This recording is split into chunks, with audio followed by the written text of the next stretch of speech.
¿Pudieron levantarse más tarde? ¿Les avisaron a tiempo?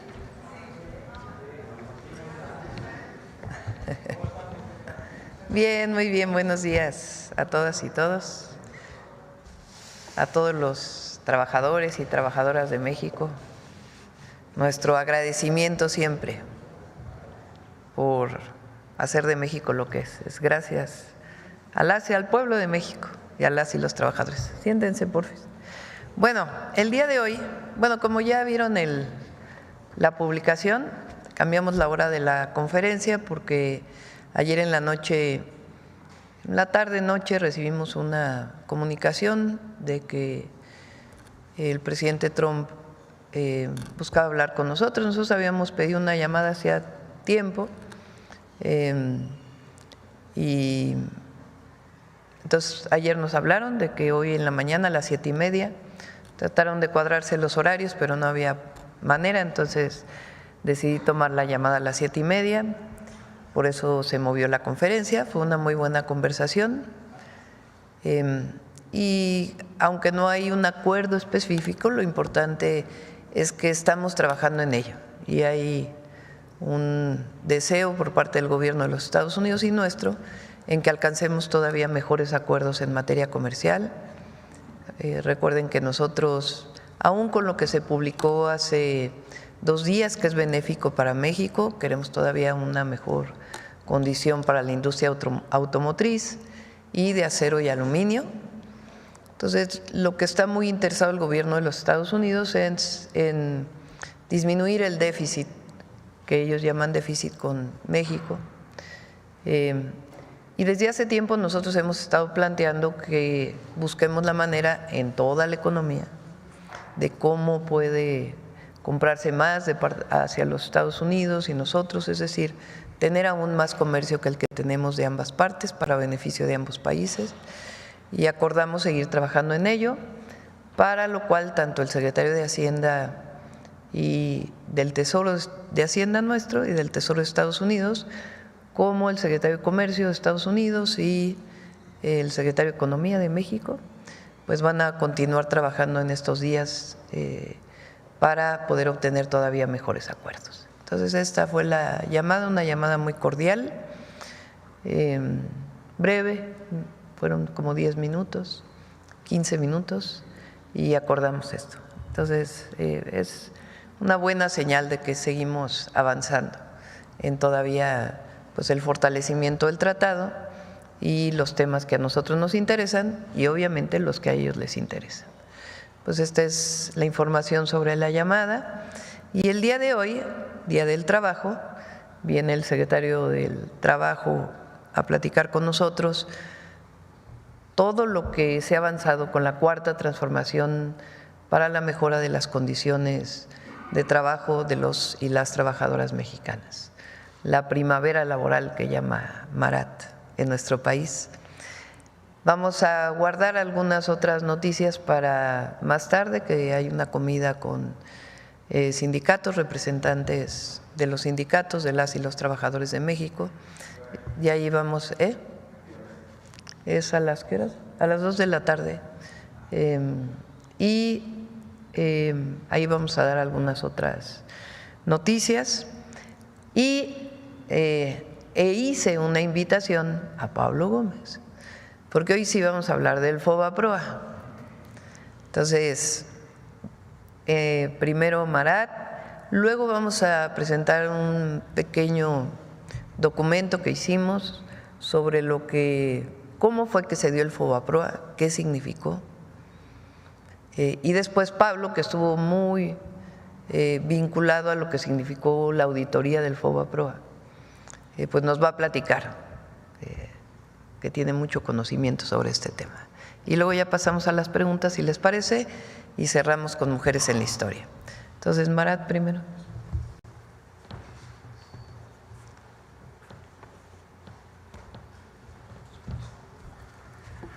Con su permiso, Presidenta, muy buenos días a todas y todos. Me da mucho gusto estar en este espacio para compartir, pues primero una felicitación, un reconocimiento a las y los trabajadores de México por su gran contribución al desarrollo nacional y también en este Día Internacional del Trabajo, aprovechar la ocasión para destacar algunos de los logros, porque tenemos que decirlo, en los últimos años, tanto en el primer piso de la transformación como en el segundo piso de la transformación, se han tenido avances muy importantes en materia laboral, en la mejora de los ingresos de las y los trabajadores, también en las condiciones laborales, también restituyendo adeudos históricos que se habían tenido con estos sectores poblacionales, sobre todo los que fueron los más depauperados y precarizados en las políticas de la larga noche neoliberal. Y en ese sentido también destacar que ha tenido un papel muy importante la política laboral en la reducción de la pobreza, que ha sido en ese sentido uno de los grandes elementos y contribuciones de la cuarta transformación a la vida nacional. En ese sentido, Presidenta, compañeras y compañeros de los medios de comunicación, me voy a permitir hablar de los avances que se han tenido en materia laboral. Esto, como ya mencioné, en el marco del Día Internacional de Trabajo. Y para comenzar, destacar justamente lo que hemos nosotros ya comentado. Vivimos un ambiente de primavera de los derechos laborales, de una ampliación que no se había tenido en décadas. Y en ese sentido, pues tenemos que destacar primero que, como ya ustedes lo conocen, el Banco Mundial recientemente señaló que México es el país de América Latina que más ha reducido la pobreza, esto con una disminución del 7%, estimando en ese sentido que son cerca de 9.5 millones de personas que salieron de la pobreza entre el año 2018 y 2024. Y esto pues también es achacable y muy fácilmente incluso detectable a partir de las políticas laborales. En esto ha tenido una contribución muy importante el ingreso laboral, que ha ido incrementándose en 19.2% en términos reales entre el año 2018 y 2024. También he de informar que recientemente se publicó en la encuesta nacional de ocupación y empleo correspondiente al mes de marzo, donde destaca que la tasa de desocupación alcanzó un mínimo histórico de 2.22%, que es la tasa más baja que existe en el registro de la NOE desde el año 2005. La última vez que se reportó una tasa cercana en ello fue en marzo de 2024 con un 2.28%. También comentarles que durante el primer piso de la transformación, el gobierno del presidente Andrés Manuel López Obrador, como saben, se dio un cambio en la política salarial del país, en el cual además no solamente se procuró que estuvieran los aumentos salariales por encima de la inflación, sino además se hicieron con importantes creces, y en ese sentido se dejaron atrás algunos de los mitos del dogma neoliberal, en donde se decía que el incremento salarial tendría impactos negativos en la inflación, en la generación de empleo, con lo cual, como digo, ya quedó atrás en el pasado esa creencia.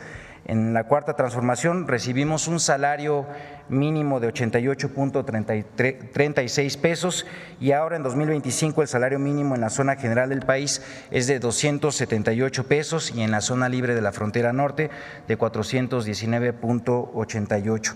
Estos incrementos han representado una recuperación del salario mínimo en términos reales, es decir, ya incluso por encima de la inflación, hablando de sí, de 134%. También se ha incrementado el salario mínimo de manera sostenida con los siguientes resultados. Mientras que en 2018 solo se podía comprar 0.8 canastas básicas, en 2025 el poder de compra, esto al mes de marzo, es de 1.8 canastas básicas, con el objetivo de la presidenta Claudia Sheinbaum, que ya lo estableció también, decirlo, tenemos que llegar a las 2.5 canastas, esto para el año 2030. Los incrementos de los salarios mínimos de 2019 a 2024 redujeron la brecha salarial de género, que esto es también una contribución muy importante a un tema que, pues, como saben, también ha sido muy dolido en el ámbito laboral por la brecha salarial que existe justamente en este ámbito, en el de género. El impacto es mayor en aquellos municipios en donde residen las mujeres más pobres, pues la brecha de género se redujo ahí incluso a un 66%.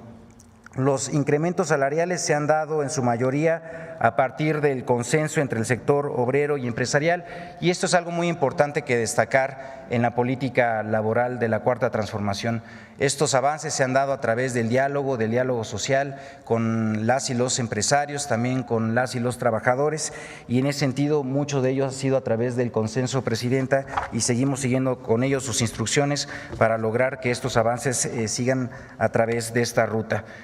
Por la otra, conocen ustedes el programa Jóvenes Construyendo el Futuro, un programa además de los más importantes, esto dentro de la política del bienestar de nuestro país. Ahora ya también es un derecho constitucional, como lo hemos presentado en otras ocasiones, y el programa está enfocado a atender a jóvenes entre 18 y 29 años que no estudian y no trabajan, para incorporarlos en capacitación en el trabajo, es decir, para que puedan aprender experiencia, habilidades, desarrollo de sus capacidades, esto en diversas unidades económicas como pueden ser talleres, tiendas, comercios, negocios, a lo largo de un periodo de 12 meses en los cuales los jóvenes reciben así también por parte del Gobierno de México un salario mínimo, además de su incorporación al seguro médico del IMSS, con lo cual también se le está dando cobertura a este importante segmento poblacional que no contaba con este apoyo anteriormente. Al momento, desde principios del año 2019 a la fecha, han participado más de 3 millones de jóvenes, de los cuales 60% son mujeres, con una inversión también sin precedentes en la juventud de nuestro país de más de 139,000 millones de pesos. Esto dista muchísimo de lo que también durante 30 años de políticas neoliberales se apoyó a la juventud, en donde, pues, haciendo un rastreo de todos los apoyos que se dieron en su momento fueron solamente 7,000 millones de pesos, y bueno, pues aquí el contraste del compromiso con la juventud de 139,000 millones de pesos. También, pues decirlo, como el apoyo económico que se da es vinculado al salario mínimo. Comenzamos con un apoyo de 3,600 pesos, esto en el año 2019, y en la actualidad los jóvenes reciben el salario mínimo general, que son 8,480 pesos. Mencionar también que de las y los jóvenes participantes, 7 de cada 10 se encuentran en un empleo u ocupación productiva una vez concluida su capacitación, lo cual es, pues, prácticamente el triple de la tasa de empleabilidad de lo que los jóvenes cuando buscan por su propia cuenta una ocupación o trabajo. También comentar que respecto al empleo, hemos tenido importantes avances Esto justamente decirlos que a través del Servicio Nacional de Empleo, que es la oficina por parte de la Secretaría del Trabajo del Gobierno de México, donde se facilitan las vacantes de trabajo para los buscadores de empleo y también para las empresas que puedan publicar justamente los espacios que ofertan, pues hemos contribuido a que 2.4 millones de personas puedan estar vinculados a un trabajo, de los cuales, además decirlo, como ya mencionamos también anteriormente, 162,179 personas han sido en los meses que corresponden al gobierno de nuestra presidenta, la doctora Claudia Sheinbaum, con ello también contribuyendo al buen ambiente laboral que ya destacamos. Desde el Servicio Nacional de Empleo también se participa en el Plan México a partir de la realización de las 4 grandes jornadas de las Ferias Nacionales de Empleo. La siguiente está programada al mes de junio, como también ya comentamos. Se promueve a través también de esta oficina la movilidad laboral ordenada y segura a través del programa de trabajadores agrícolas temporales, donde han sido enviados a trabajar a Canadá entre enero y marzo de 2025 a más de 8,000 personas trabajadoras, esto a través de un mecanismo que es regular, seguro y ordenado y que nos permite pues nuevamente mostrar que hay posibilidades de generar mecanismos con estas características de movilidad incluso internacional. En el marco, además de la estrategia México te abraza, el Servicio Nacional de Empleo apoya a las personas repatriadas en búsqueda de empleo. También destacar que hemos avanzado muchísimo esto en mejora de condiciones para el trabajo digno y justicia laboral. Como saben, también vivimos una reforma en esta materia en el año 2019, se dio un cambio de paradigma en el ámbito laboral, se transformó el sistema de justicia laboral y con ello las y los trabajadores tienen un mayor acceso a la justicia de manera pronta y expedita. Y decirles que, bueno, pues ya no existen los tiempos en donde el gobierno ponía y quitaba líderes sindicales, ya no es más esta atribución informal por parte del gobierno que había en el mundo sindical, ahora son las y los trabajadores quienes mediante el voto libre y secreto y directo eligen a sus dirigentes. Esto además se hace en seguimiento con el Centro Federal de Conciliación y Registro Laboral, que ha realizado más de 10,000 visitas de verificación para asegurar que los procesos sean libres y transparentes. Y también pues decir que se han implementado instancias conciliatorias previo a los juicios laborales, donde cerca del 75% de los conflictos se resuelven a través de la vía de la conciliación. Con ello también pues se está eliminando estas viejas prácticas, malas prácticas de la industria del litigio laboral y con ello pues facilitando la consecución de justicia para las y los trabajadores cuando sea así el caso.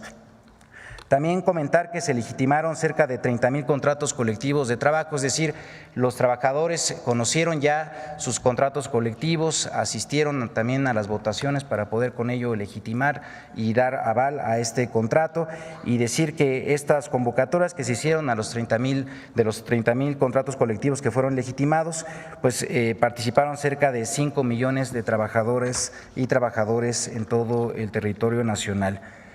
También avanzamos en una reforma histórica, esto en materia de subcontratación. Con ello, en 2021 se implementó una reforma que lo que permitió fue que 3 millones de trabajadoras y trabajadores fueran reconocidos por sus verdaderos empleadores, con ello pues mejorando condiciones de las y los trabajadores.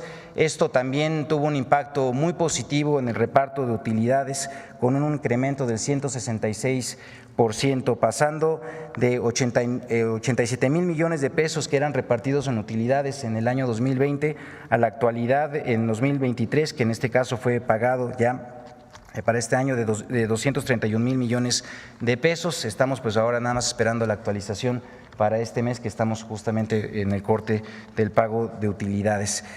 Por otra parte, también comentar que siguiendo los compromisos de nuestra presidenta, avanzamos en un cumplimiento del compromiso 59 de los 100 compromisos del segundo piso de la transformación y comentarles que el pasado 24 de diciembre del año 2024 se publicó en el Diario Oficial de la Federación la reforma a la Ley Federal de Trabajo en materia de plataformas digitales. Con esta reforma estamos justamente avanzando para cumplir que cerca de 272,000 personas que se tienen en registro, personas trabajadoras en plataformas, puedan ser reconocidas como trabajadoras y trabajadores subordinados.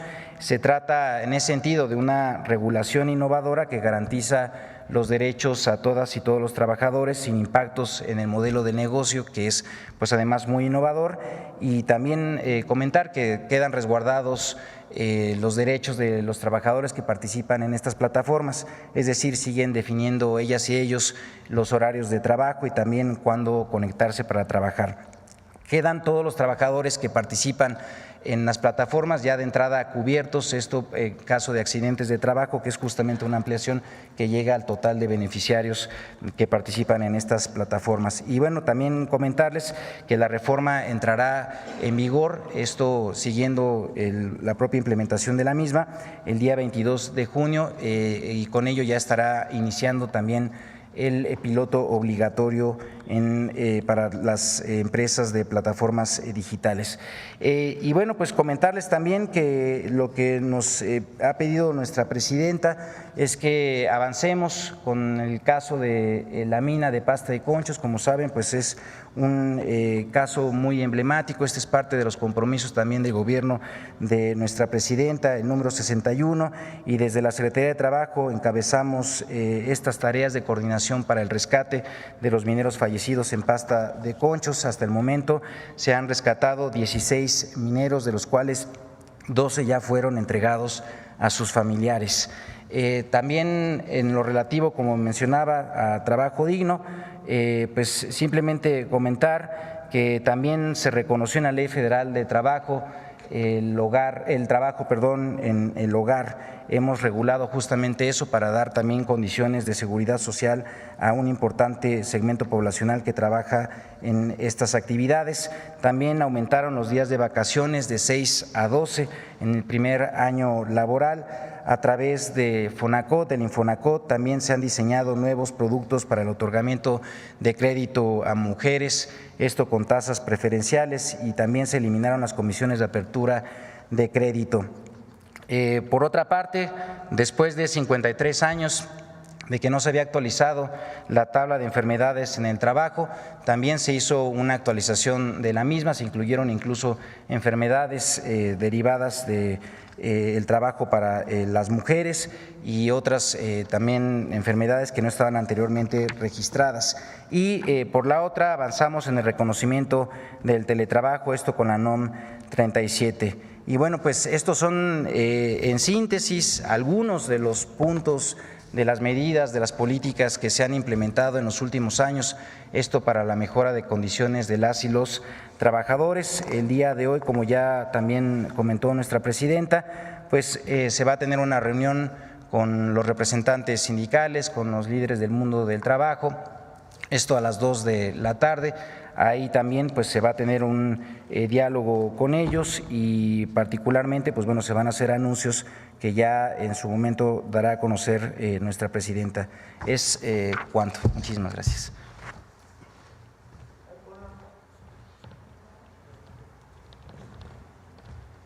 Antes de pasar a FOBAPROA, quiero enseñarles una gráfica de un reporte que salió el día de ayer. Eso es lo que está antes, a ver si pones la gráfica, espérame, es elaboración propia con datos de State of the Global Workplace, estado de Workplace, ¿cómo se traduce? Del espacio de trabajo global 2025 de Gallup. Y a ver, pon el original, la tabla. Arriba. Dice, imagine una escalera con escalones numerados del 0 en la base al 10 en la cima. Supongamos que la cima de la escalera representa la mejor vida posible para usted y la base la peor. ¿En qué peldaño de esa escalera diría que se encuentra en este momento? Esto es una encuesta que le hizo Gallup a trabajadoras y trabajadores de todos estos países. A modo de estimación, ¿en qué peldaño cree que se encontrará en el futuro, digamos, dentro de 5 años? Bueno, En este peldaño, México sube 7 y está en el segundo lugar. O sea, en una encuesta a las y los trabajadores mexicanos y de todo el mundo, de en qué lugar se encuentra de acuerdo a su evaluación de vida, pues México está en el segundo lugar. Y si consideramos el G20, que es la otra gráfica que ya es elaboración propia, o sea, se sacan los países del G20, México está en primer lugar. Esta es una evaluación de una encuesta de las y los trabajadores, comparado con la evaluación de los trabajadores de otros países. A ver si se los compartes con él. Bueno, ahora sí vamos al FOBAPROA. Vamos primero al documento y luego vamos a… ¿Sí, el video? Y luego vamos con Pablo.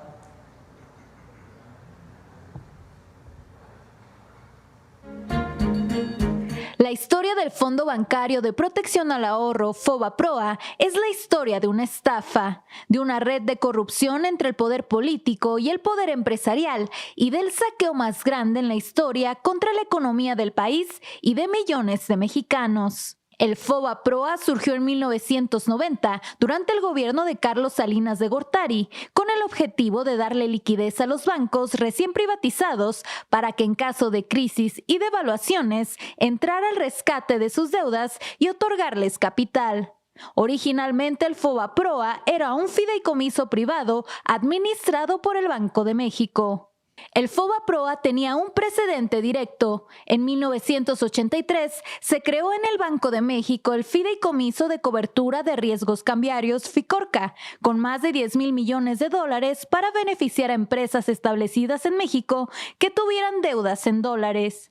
Su primer director fue el entonces joven economista Ernesto Zedillo Ponce de León, recién doctorado en la Universidad de Yale. El FICORCA, como el FOBAPROA, fue un instrumento para beneficiar a grandes empresarios que contribuyeron a las campañas políticas del PRI y al ascenso de la nueva élite de tecnócratas. FICORCA benefició al menos a 209 empresas que pertenecían a los 30 grupos empresariales más poderosos.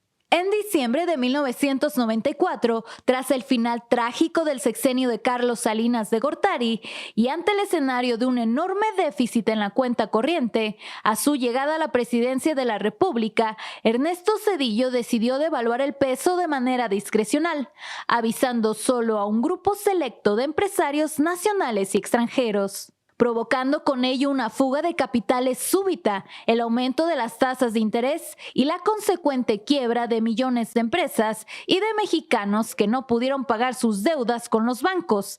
La cartera vencida se disparó en 150% en solo unos meses.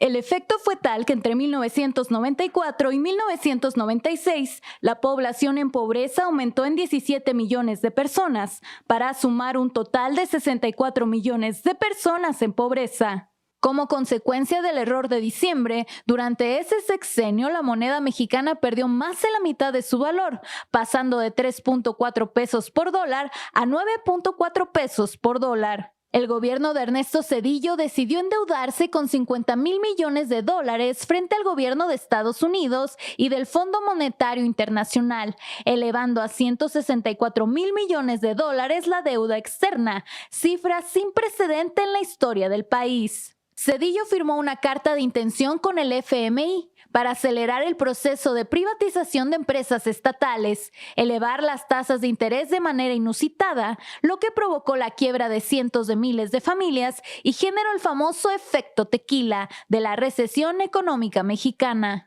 El único rescate aprobado desde el exterior y operado por el gobierno de Zedillo fue a los grandes empresarios y a la banca en quiebra, que fue el antecedente para que grandes bancos extranjeros se quedaran con la banca mexicana. Con el pretexto de evitar una crisis financiera mayor, Zedillo ordenó comprar la deuda privada de bancos y empresas en forma de pagarés que se canalizaron al FOBAPROA, equivalentes al 11% de toda la economía mexicana. En el verano de 1998, con el apoyo de los votos del PAN y del PRI en el Congreso, la administración cedillista convirtió esa deuda privada en deuda pública y el FOBAPROA pasó a ser el Instituto para la Protección del Ahorro Bancario, IPAB, en beneficio directo de bancos como Bancomer, Inverlat, Banamex, Unión, Santander Mexicano, Serfín y Banpaís.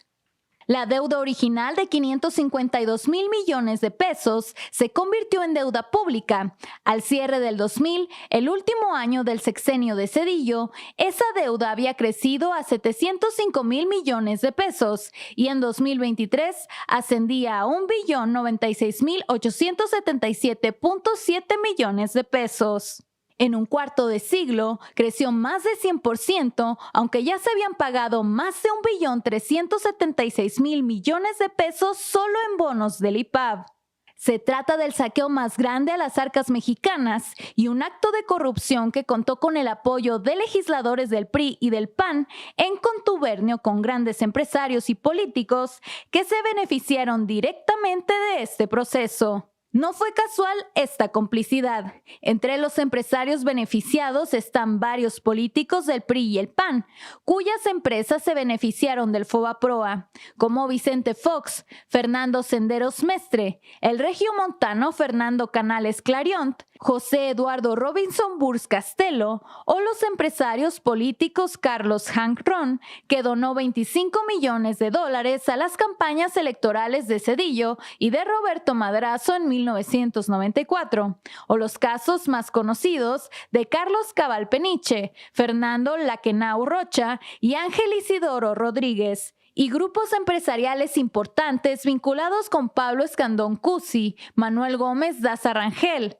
Claudio X González Laporte, Agustín F. Legorreta Chaubet, la familia Ballesteros, Valentín Díez Morodo, David Peñalosa, Ricardo Salinas Pliego y Enrique Molina Sobrino. El FOBAPROA fue el modelo para otros rescates discrecionales, como el carretero de 1997, que costó más de 165,000 millones de pesos, o el rescate azucarero de 27 grandes ingenios por más de 30,000 millones de pesos. En 2005, la Comisión Investigadora del Senado de la República sobre el FOBAPROA IPAB consideró a este mecanismo como un despojo en el que se detectaron operaciones irregulares por montos millonarios, por las que se presentaron denuncias por defraudación fiscal, tráfico de influencias, uso indebido de atribuciones, conflicto de intereses, fraude corporativo, uso de información privilegiada,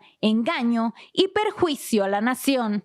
Hasta Carlos Salinas de Gortari, ex jefe de Zedillo y padre del neoliberalismo, calificó al FOBAPROA en su libro La década perdida como una capitulación y entrega de áreas fundamentales de la economía a extranjeros.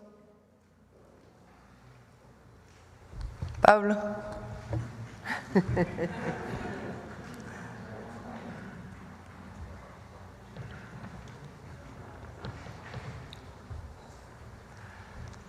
Muchas gracias, Presidenta.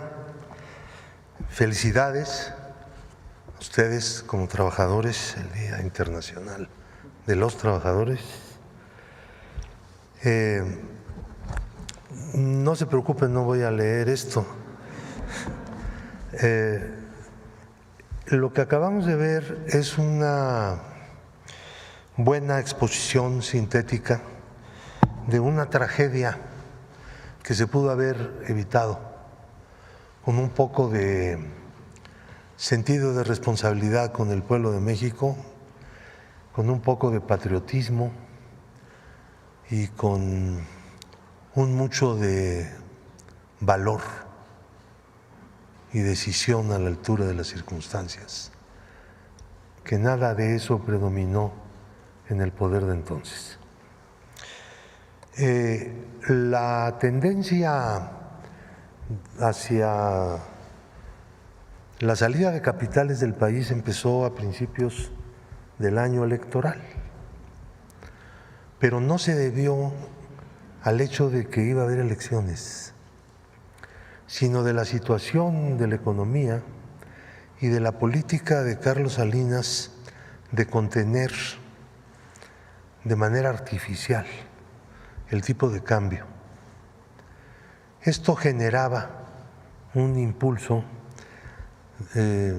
hacia la salida de capitales de los dueños del dinero, que buscaban pues ciertas garantías del mantenimiento del poder adquisitivo de sus fondos. Esto fue advertido no solamente por economistas, sino también por uno que otro empresario. El gobierno consideraba que no debería actuar con fuerza frente a esta tendencia porque iba a haber elecciones. Ese era el argumento principal, que después de las elecciones ya se iba a componer todo.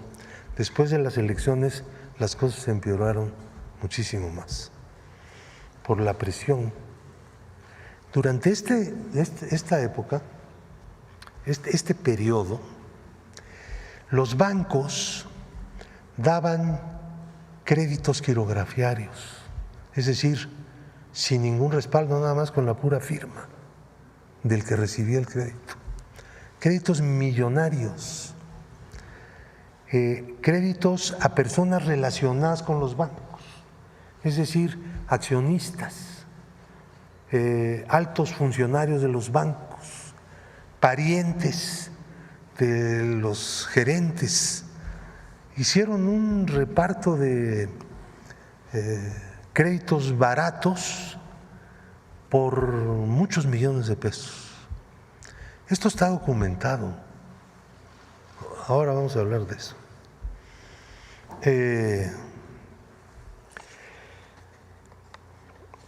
Claro, en el momento en que estalla la crisis, el secretario de Hacienda dice, y el nuevo presidente dice, es que no sabíamos nada de los bonos que había estado Salinas emitiendo. ¿Cómo que no sabían nada si eran miembros de ese gobierno? Pues ¿de dónde llegaban? Llegaban del mismo grupo político. Zedillo no iba a ser el candidato, ustedes lo saben, todo el mundo lo sabe. El candidato era Colosio, él fue, digamos que el relevo.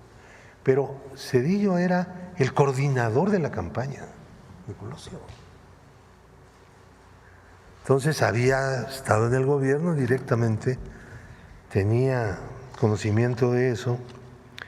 Su carrera como funcionario alto pues fue en el fideicomiso para cubrir los riesgos cambiarios, que era pues un instrumento para sustituir confianza por soluciones a los problemas de deuda en dólares de los empresarios. Perdón. Entonces, veamos cómo se hizo, cómo se construyó este edificio de FOBAPROA. El FOBAPROA empezó a operar dando bonos, fondeando a los bancos que tenían dificultades de cobro. Una cantidad enorme de créditos que estaban en cartera vencida y que el FOBAPROA asumía a cambio de bonos que se le entregaban y entraban al activo y al patrimonio del banco. Entonces, FOBAPROA empezó a cubrir adeudos privados. Esta no era la función. La función del FOBAPROA era una especie de seguro para proteger el ahorro bancario. Cuando un banco entraba en dificultades, la Comisión Nacional Bancaria intervenía al banco y entonces lo podía sanear utilizando las cuotas pagadas por los bancos al FOBAPROA y cubriendo, por lo tanto, determinados quebrantos, aunque no había un techo como después se puso, de todas maneras, pues eso estaba en dependencia de la política de la propia autoridad del país. Empezaron a dar. En la Cámara no había informe, no se informó nada a la Cámara. Estaban simplemente pues regalando dinero, pues, para decirlo en términos llanos. Hasta que hubo ahí una pequeña rebelión y dijeron, bueno, pues tienen que informarnos. Y fueron a informar. El asunto era mucho peor que lo que suponíamos. Las cosas ya estaban en un nivel verdaderamente insostenible. ¿Quién va a cubrir todo esto? Del desastre. La economía del país estaba mal, la inflación galopaba, el tipo de cambio llegó hasta 11 y pico, venía desde 3 con la reforma, ¿se acuerdan? El cambio de los pesos llegó hasta 11. Bueno, entonces se hicieron dos bandos. Hay en México y en la historia una tendencia a que haya dos bandos, por más que se hacen esfuerzos para que haya más bandos, ¿no? Hay países donde hay más. En México siempre hay la tendencia a que haya dos posiciones, dos bandos. Al principio no era así, aparentemente. La primera proposición era mantener la política que se había iniciado con el programa de rescate, cubrir sobre la base de unas reglas muy laxas los créditos que los deudores, los grandes deudores, no podían pagar. El programa para pequeños deudores era aparte.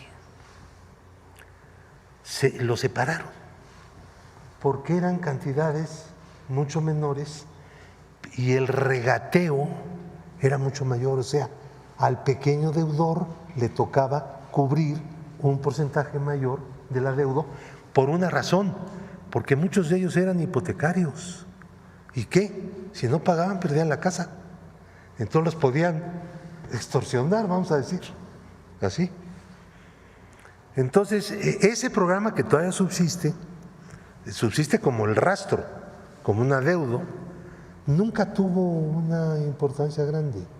Ellos presumían mucho de su programa de pequeños deudores, pero les salió baratísimo y los pequeños deudores pues tuvieron que pagar una buena parte. Los grandes deudores, pues no, así no fue la historia. Era muy laxa la norma.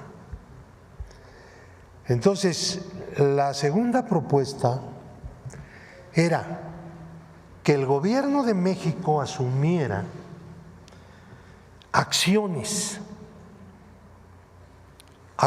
sin derechos corporativos, que los dueños de los bancos siguieran manejando los bancos y el gobierno no interviniera en la administración. Tuviera, con la emisión de bonos, una parte, la parte necesaria de acciones para fortalecer el activo de los bancos y que estos siguieran operando. Con el tiempo, una vez que los bancos empezaran otra vez a tener utilidades, que era previsible que dentro de un determinado tiempo, pues lo obtuvieran. Entonces, con las ganancias, productos de las utilidades de esas inversiones de capital, de esas acciones, empezarían a amortizar las mismas acciones. Entonces, no sabíamos exactamente cuánto tiempo sí iba a durar, pero desde luego no 25 años, era imposible. Si se hubiera resuelto se hubiera empezado a resolver en el momento en que, como ocurrió, los bancos empezaran otra vez a tener utilidades. Ahora tienen unas utilidades grandísimas, pero no amortizamos nada. Nada. Un año después en Japón, esta propuesta se aplicó, la que yo presenté. Y les fue bien, digo, dentro de lo que cabe, tenían una crisis espantosa, pero salieron. También lo hizo el presidente Obama, lo comentábamos hace un momentito, lo recordábamos, con algunas empresas, en lugar de hacer ese salvamento, decir, te doy dinero y me cobras los intereses de lo que te estoy dando. ¿Cómo? Era este sistema, que duró poco tiempo en la política de Obama de salvamento de empresas grandes. Algunos bancos entonces quebraron, los dejaron quebrar, pero lo que estaban protegiendo era la economía, la producción. Y lo hicieron bien. Bueno, del mundo entero, el que peor lo hizo fue México, que es una cosa muy fea. Porque ahí está la deuda. Dicen algunos políticos del viejo régimen, que la deuda de un país no se paga nunca. ¿Cuál es el problema? ¿Cierto? No se trata de eso, no se paga nunca. ¿Saben por qué? Porque se paga todos los días. Porque nadie se hace pobre por deber, se hace pobre por tener que pagar los intereses de lo que debe. Esa es nuestra historia, es nuestra realidad, porque el pasado nos persigue cuando las cosas que se hacen son de una profundidad dañosa inmensa. La auditoría. Vamos a aterrizar ahí. Bueno, entonces había dos proposiciones. La proposición que ganó, el PAN estaba ahí nadando y finalmente pues, no era cierto. Estaba en la misma propuesta. Reconocer la deuda de FOBAPROA. Y la nuestra, en esa época, el presidente del PRD era Andrés Manuel, justamente. Yo la presenté y dije, bueno, esto que acabo de explicar. Es importantísimo tener presente que había dos propuestas, que no era fatal reconocer la deuda. El Congreso tiene la facultad de reconocer la deuda, pero las deudas no se pueden contraer si no son para inversiones que generen ingresos. Eso dice la Constitución. ¿Sí? Aceptar la deuda era inconstitucional. Bueno, dice Zedillo que se auditó el FOBAPROA y que se entregaron los resultados en su momento. Miente feo. Miente feo. ¿Eh? Hay varias formas de mentir. Miente feo. Aquí está el que no quisieron entregar. Entregaron en la Cámara un disco encriptado. Tenía 5 llaves. 5 llaves. Larguísimas. Aquí están los 5 passwords. Entonces, le dieron una al PRD, otra al Verde, otra al PT, otra al PRI y otra al PAN. Para poder desencriptar había que tener las 5. Nosotros, después de una acción política, tomando en cuenta que los candidatos, tanto del PRI como del PAN, pues tenían que dar respuesta a la exigencia de que dónde está la llave del disco, ¿no? Pues sí. Hablando de Lina. Sí. Entonces, Cuauhtémoc inmediatamente intervino y dijo, a ver, mi aliado que tengo ahí, que era el PT, pues se suelta y además ellos estaban de acuerdo, no había que presionarlos. Los del PAN dieron una llave que no era Fauci Handam. Ese es bueno para esas cosas, ¿no? La entregó, pero era falsa. Entonces se generó un conflicto interno en el PAN, diciendo, pero ¿qué les pasa? Estamos en vísperas de una elección y ustedes jugando con esto. Entonces entregaron la llave. Entonces ya teníamos 4 llaves, pero imposible de abrir.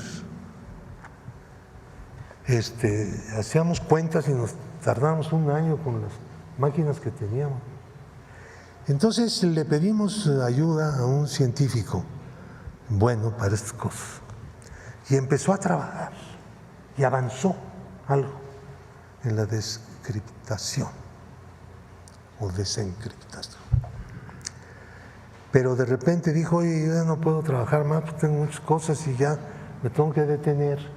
Entonces el jefe, el ciberjefe que teníamos en el grupo parlamentario, Hilario Juárez, se puso a trabajar a partir de lo que su amigo, ese científico, son egresados de la Facultad de Ciencias, son físicos, y se tardó también un poco, y trabajaba. Y un día, ¡wow!, apareció lo que estaba encriptado, apareció el reporte de la auditoría con los créditos que consideraban pues crimen, delito. Lo subimos a la página, ¿no?, para que cualquiera lo pudiera consultar. Este documento fue público. Estuvo en la página de la Cámara meses. Cuando vino el cambio ahí de presidencia, llegó una priista a ser presidenta de la Cámara, ordenó que quitaran eso, por favor. ¿Qué es eso? Tener ahí como trofeo este documento que se negaban a entregar, a abrir. Tiene aviso de confidencialidad. Este disco CD-ROOM contiene la lista completa de las operaciones reportables identificadas durante la ejecución del programa para la evaluación integral de las operaciones del Fondo Bancario de Protección del Ahorro y en el saneamiento de las instituciones financieras de México. Acércate al micrófono. Perdón. Súbele. Perdón.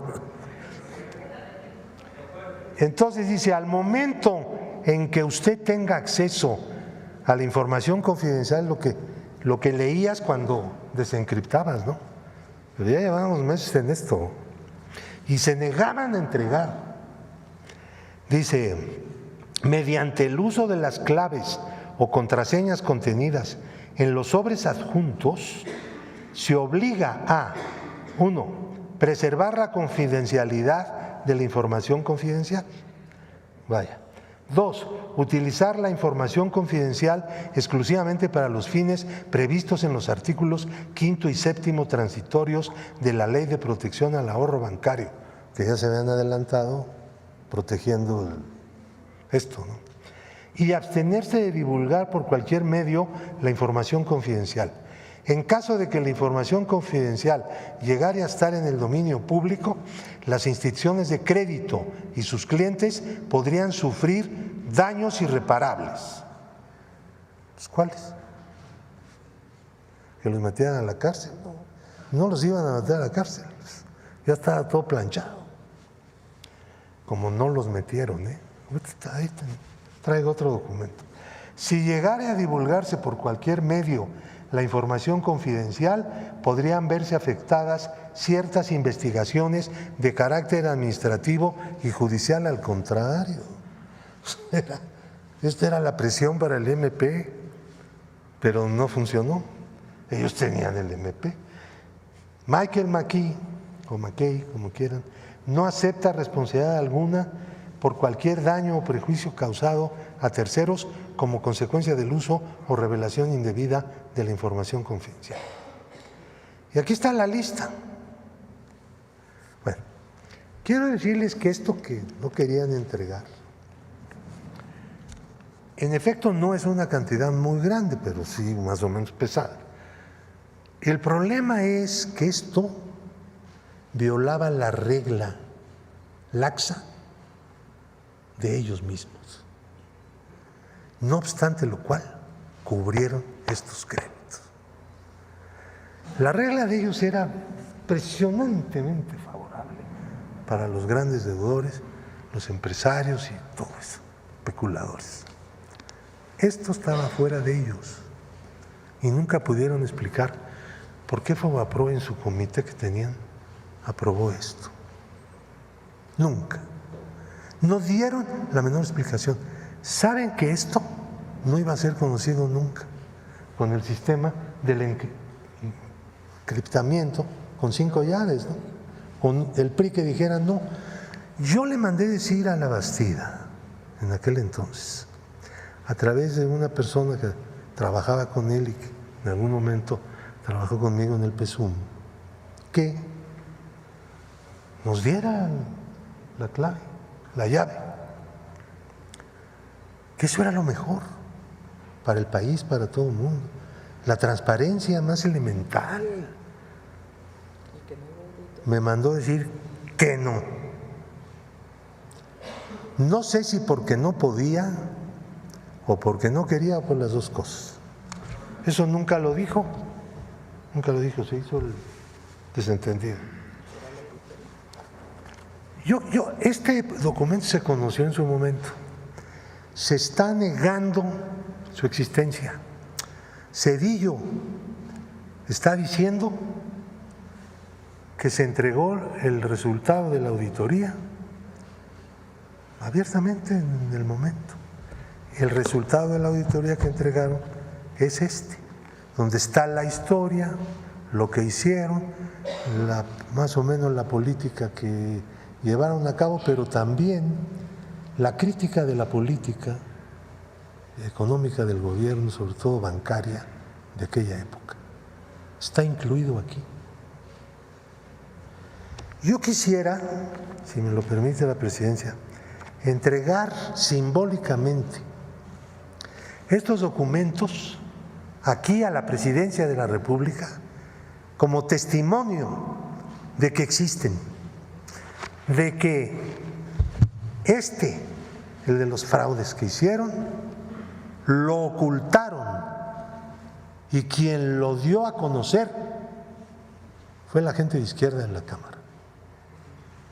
Y el PAN y el PRI lo estuvieron ocultando, y les pongo como muestra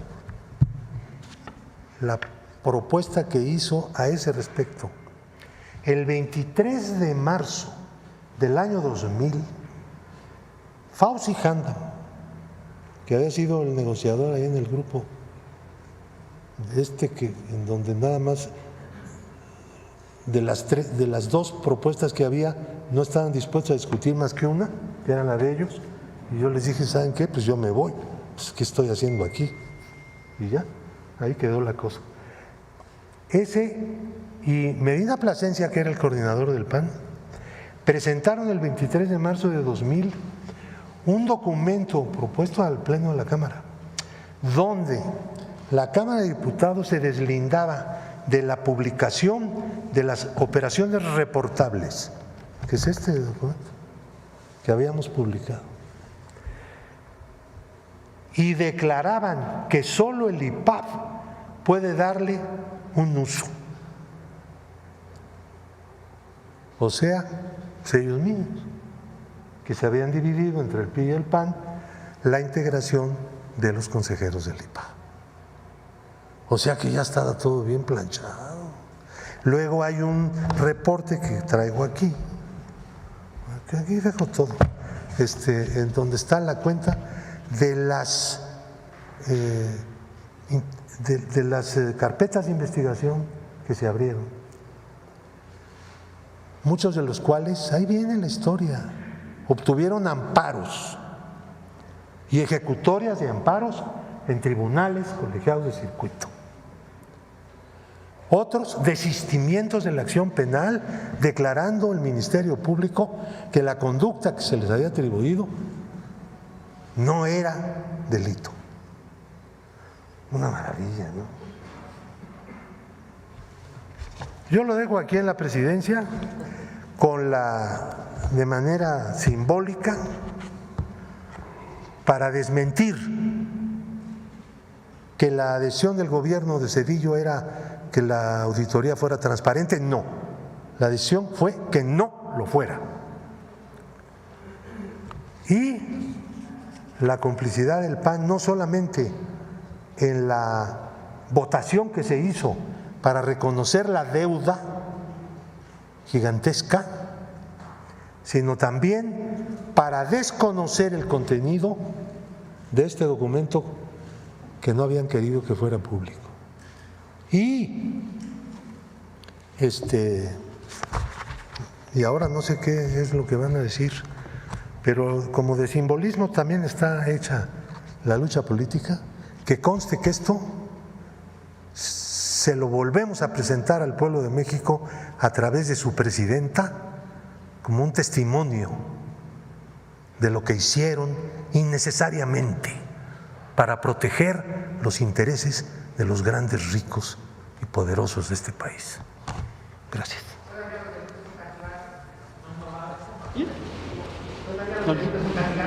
Aquí lo dejo. Ya lo haremos público. Espérenme nada más. Espérense tantito. Vamos a poner una encuesta. Digo nada más para que se hizo en septiembre del 2024. Digo, para ver a quién escogieron como vocero la oposición, ¿no? Porque ahora su vocero resulta que es Zedillo. Pues miren nada más el vocero que escogieron. La encuestadora Encol preguntó el 24 de septiembre del 2024, de los siguientes personajes que le voy a mencionar, dígame por favor para usted quién ha sido el mejor presidente.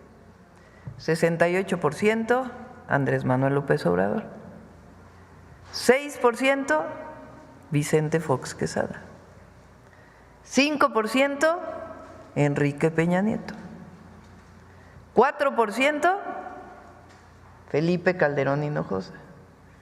No, ya estar más abajo que Calderón está difícil. 4% Ernesto Zedillo, 3%, 4% Felipe Calderón Hinojosa, 3%, gracias por la corrección, Ernesto Zedillo Ponce de León.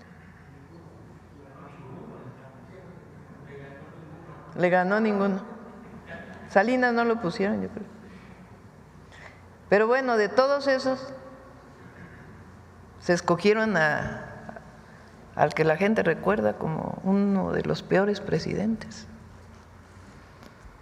Porque vale la pena nada más. Porque no sé si se han dado cuenta de que ahora todos hablan de lo mismo y reconocen a Zedillo. Y es importante, repito, para los jóvenes, porque para los que estamos más grandes nos acordamos de aquel terrible sexenio, por supuesto de la noche neoliberal, pero de aquel terrible sexenio que le causó tanto dolor a millones de familias, que de la noche a la mañana pasaron sus deudas de poquito que debían al triple, al cuádruple, al quíntuple, por el incremento en las tasas de interés. deudas impagables para quien compró su casa con crédito, para quien pidió un pequeño préstamo para su negocio. A ellos no se les rescató, a ellos se les trató aparte y perdieron todo. Como bien decía uno de sus compañeros, hubo gente que se suicidó en aquella época por lo terrible que significaba de la noche a la mañana de ver tanto dinero. Sin embargo,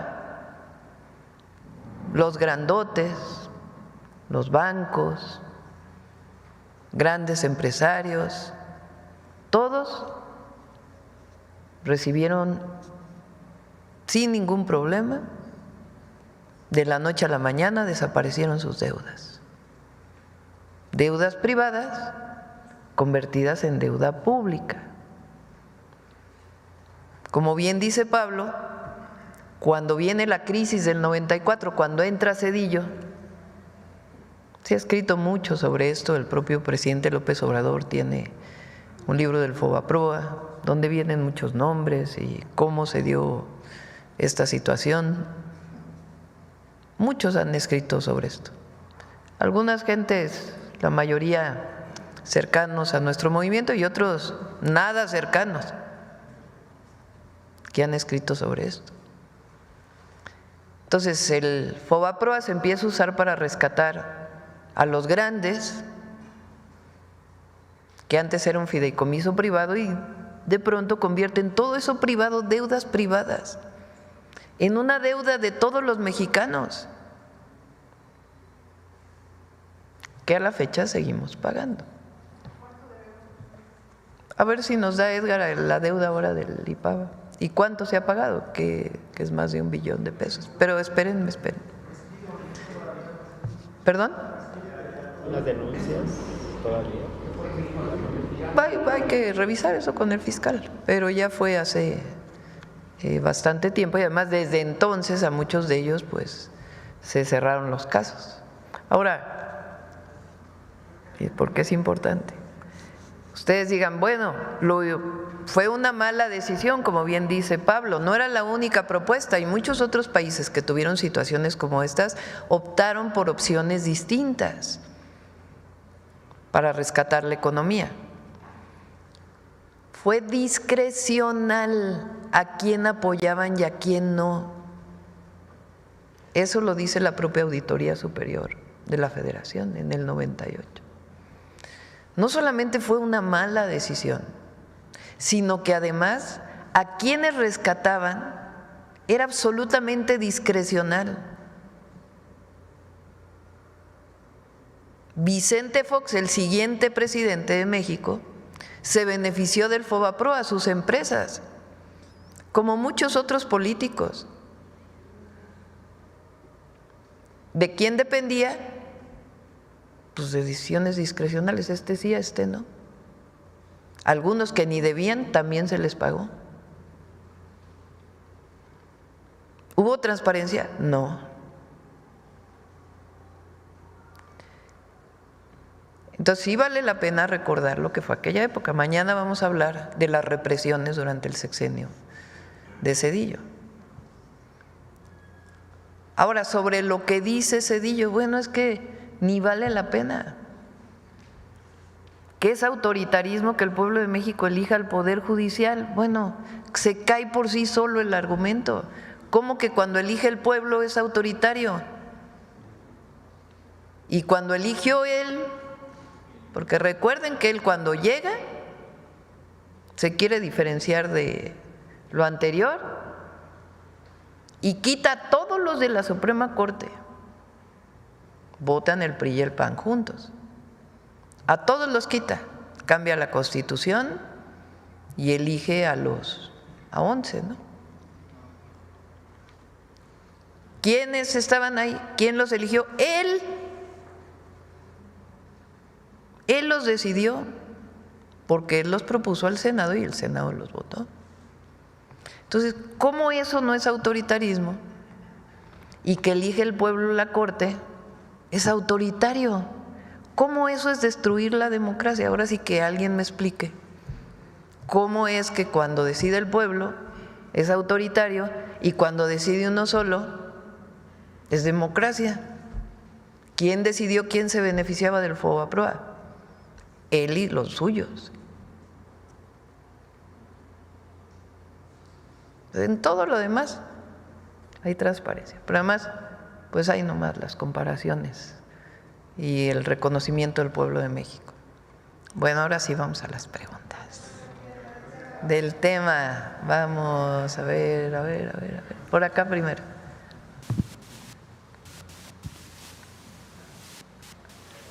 Buenos días, presidenta. Ay, pues sí que estuvo bueno hoy el tema de Zedillo. Y para preguntarle, buenos días, ¿me escuchan? César Huerta de la revista Polemón, presidenta. Como fue más tarde en la mañana. Buenos días. Adelante. Después de todo este enorme recuento que se hizo en la mañanera, yo también estuve investigando en estos días y me sorprendió mucho que los mexicanos seguimos pues pagando este quebranto de más de 1.800.000 millones de pesos, en el que cada año en promedio pagamos 60,000 millones de pesos, presidenta, y pues como se ha visto aquí… ¿Qué pasó el dato, verdad? El creador de este saqueo pues fue sin duda Ernesto Zedillo. Presidenta, la gente pues en las redes se pregunta si todavía puede ser castigado Ernesto Zedillo penalmente por esto, si es viable, o si con lo que pasó de la consulta del juicio a los expresidentes pues ya se cerró el tema y va a seguir impune Zedillo. Y también No es tanto un tema penal, es un tema de qué opina el pueblo de México y que se conozca lo que ocurrió. ¿Qué ocurrió en aquella época y cómo es posible que un expresidente que hizo este desfalco a la nación, que se caracterizó por la represión, que como dice la Bastida, candidato, también beneficiado por el FOBAPROA, por cierto, candidato del PRI en el 2000, en sus propias memorias, Zedillo entregó la presidencia al PAN por una solicitud que le hizo el gobierno de Estados Unidos cuando le presta 50,000 millones de dólares. Dicho por la Bastida. Entonces, ahora resulta, porque como no tienen voceros, pues se van a buscar uno que supuestamente tenga credibilidad. Bueno, ¿cuál credibilidad puede tener un expresidente que vendió el ferrocarril y después se fue a trabajar a la empresa donde la vendió, a quien le vendió? Eso se llama aquí en China conflicto de interés. Claro, quien tiene hoy 20 años, 22, 30 pues, porque era muy jovencito, a lo mejor no se acuerda de aquella época. Entonces es muy importante recordarle a las y a los jóvenes lo que vivimos en aquel periodo y cómo al que se reconoce como el de la gran transición a la democracia, pues en realidad ya había un acuerdo desde la época de Salinas entre el PRI y el PAN. Desde entonces les llamábamos el PRIAN, nada más que se quitaron la máscara hasta el 2021, pero representan los mismos intereses, el mismo modelo y la misma corrupción. Entonces, por eso es importante que ustedes nos ayuden, que nos ayuden todos aquellos que, a ver quién perdió su casa, quién perdió su negocio, que diga, es cierto, qué fue lo que le pasó, su historia. Porque no es necesariamente algo penal, que ya pasó tantos años, pero sí que se recuerde, porque quien olvida su historia puede cometer los mismos errores hacia el futuro. Presidenta, y con respecto a estos intereses que seguimos pagando y que esta deuda parece que es eterna, ¿hay posibilidad de que se pueda renegociar? ¿A quiénes les seguimos pagando pues este dinero? Es complejo. Si quieren, invitamos al secretario de Hacienda para que nos platique por qué se tiene que seguir pagando esta deuda, qué significa, porque no es tan sencillo, ¿no? Dejar de pagar una deuda tiene sus implicaciones. Entonces, pero es importante que también se explique por qué, qué impactos tuvo en la economía, qué impactos tiene y por qué se tiene que seguir pagando, ¿no? Es importante. Y, Presidenta, bueno, cambiando un poco de tema, que está relacionado también, pues en estos días el periodista Ciro Gómez Leiva volvió a lanzarse en su contra en su programa, diciendo, y también pues en contra del expresidente Andrés Manuel López Obrador. Según Ciro, el expresidente AMLO está escondido, según él. Lo critica no soportan el silencio. Lo critica por no aparecer en espacios abiertos, ni en vuelos comerciales, por no ir a los estadios, por no enfrentarse, según él, a la gente, con el pueblo. Y pues dice que se esconde por miedo a la gente, cuando en realidad, dice Ciro que usted incluso la critica por defender al expresidente López Obrador. ¿Qué le responde a quienes, como a Ciro Gómez Leiva, insinúan que el expresidente López Obrador se esconde por miedo a la gente? ¿No será más bien que quienes hoy lo atacan no soportan que su legado siga vivo y respaldado por millones? Pienso que, entre otras cosas, lo que quieren, que es desde que llegué a la presidencia, es que haya un deslinde de la presidenta de la Cuarta Transformación y lo que representa. Pues, ¿cómo lo vamos a hacer? Pueden seguir pensando lo que quieran. Nosotros nunca vamos a traicionar ni nuestro origen, ni nuestra historia, ni lo que pensamos, ni nuestros principios, ni al pueblo de México. Jamás. Somos continuidad del inicio de la Cuarta Transformación. Segundo, qué sorpresa hay en algo que se la pasó diciendo 6 meses antes de terminar su sexenio el presidente López Obrador, que dijo: les voy a contar algo, yo después de que salga voy a retirarme de la vida pública y voy a escribir un libro que a lo mejor no es uno y son varios. Y hay que esperar a que salga pues el primer libro, esperemos que no se tarde mucho. O sea, qué sorpresa hay en que él dijo, al contrario, está cumpliendo como toda la vida lo hizo en su historia, cumpliendo con lo que dijo. Pero sí les molesta mucho el amor y el cariño que le tiene el pueblo de México a Andrés Manuel López Obrador. Y en el fondo lo que hay es que cambió el gobierno, cambió la historia, es un nuevo periodo, un nuevo proceso, una nueva era para nuestro país, que inició el 1 de diciembre de 2018, aunque ya venía pues desde tiempo atrás en todas las luchas que se dieron y que fueron confluyendo a ese momento. Y mucha gente que no estaba con nosotros y que fue convenciéndose de la virtud de lo que representa la Cuarta Transformación.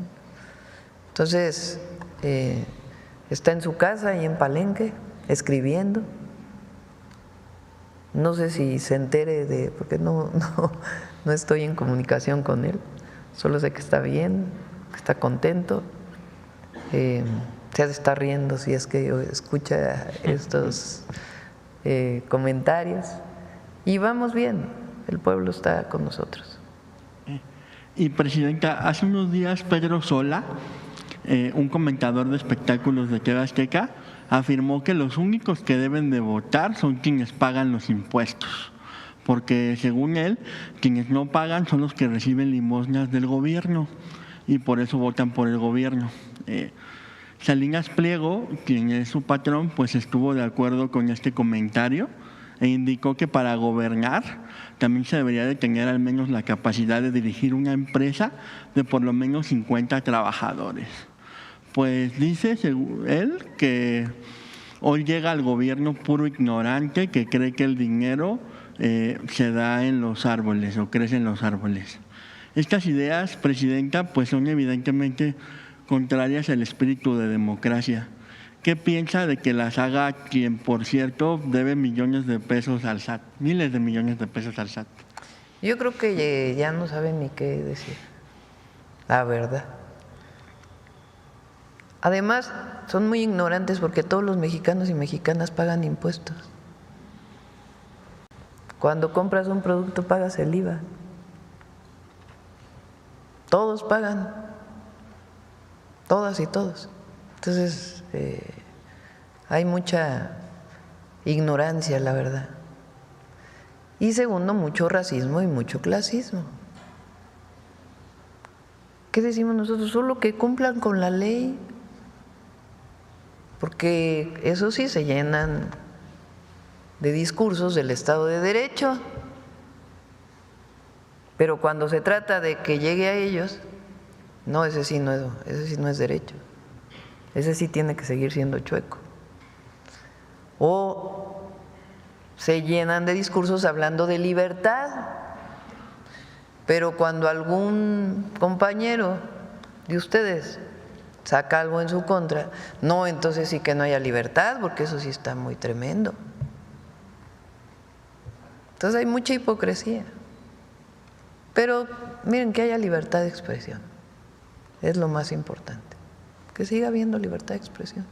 Y ya por último, Presidenta, ¿qué piensa de que Carlos Loret de Mola haya difundido un video de Está muy bueno. de un enfrentamiento armado en Yemen, afirmando que sucedió en Sinaloa? A ver, ponlo, porque sí. Está muy bueno. Esa es la verdad, ¿no?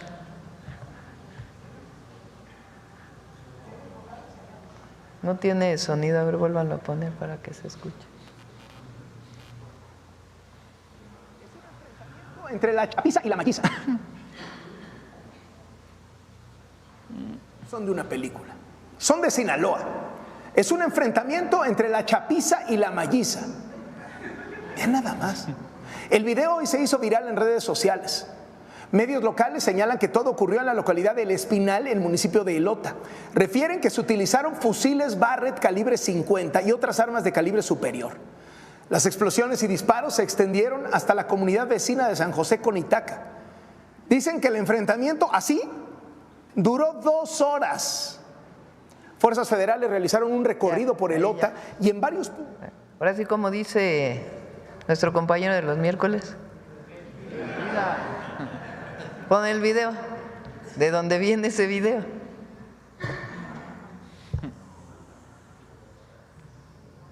Hace un mes. Yemen, Sinaloa.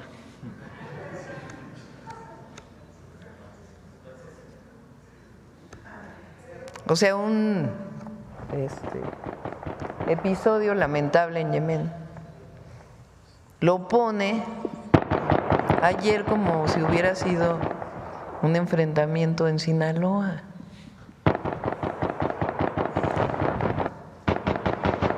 Y luego se quejan de que tengamos nuestro detector de mentiras. Dicen que eso es terrible. Ya, habla por sí solo. Muchas gracias, Presidenta. A ver, vamos acá. Buen día, Presidenta. Manuel Pedrero, de los Reporteros MX. Regresando un poco a Ernesto Zedillo, qué alegría saber que don Pablo Gómez muestra estos documentos que se consideraban confidenciales y que el PRI trató de ocultar, al igual que Ernesto Zedillo. Él acaba de decirnos que pues negaban la existencia de estos documentos que comprueban el FOBAPROA. No es lo único que niegan, también niegan la existencia de esto. Estos cassettes, Presidenta, el día de ayer, nuestro medio de comunicación, los Reporteros MX, publicamos apenas uno de 11 cassettes que eventualmente vamos a presentar, que pertenecen al general Jesús Gutiérrez Rebollo, que falleció en 2013. Jesús Gutiérrez Rebollo, entre otras cosas, fue el zarandero del país y tuvo la encomienda de Ernesto Zedillo de investigar a todos y cada uno de los políticos que se encontraran involucrados con el narcotráfico. Gutiérrez Rebollo tuvo las facultades del Estado mexicano y tuvo investigaciones ministeriales para interceptar llamadas telefónicas entre los cárteles de la droga y aquellos que fueran responsables. Esto no es si es real o no, sí existió y están en los expedientes judiciales, que también debe de decir que están en nuestro poder, en donde se comprueban que hubieron llamadas telefónicas en donde se involucra a Nilda Patricia Velasco de Zedillo, la esposa de Ernesto Zedillo Ponce de León, sosteniendo conversaciones con los líderes del cártel de Colima. Hay que recordar que ella es justamente de Colima. ¿Quiénes eran los líderes de este cártel de la droga? Adán Amezcua Contreras, Jesús Amezcua Contreras, y en esos entonces eran considerados los reyes de las metanfetaminas, de las pastillas. En estas conversaciones, Nilda Patricia Velasco habla en clave y se refiere, entre otras cosas, a la creación de narcolaboratorios. Por ejemplo, en estas conversaciones que ya están públicas en redes sociales, se le escucha diciendo restaurante, haciendo referencia a un laboratorio, mesero, haciendo referencia a un distribuidor de drogas, papeles, haciendo referencia a dinero. Estas llamadas que interceptó Gutiérrez Rebollo la puso en su momento a disposición de sus superiores. De estos cassettes, Presidenta, antes existían 4 copias. De los 11 multiplicados por 4 habían 4 copias. Uno los tuvo la Presidencia de la República de Ernesto Zedillo, otro el Ejército Mexicano y eventualmente otro la Procuraduría General de la República. Cuando se presentaron, ¿sabe qué pasó? Desaparecieron.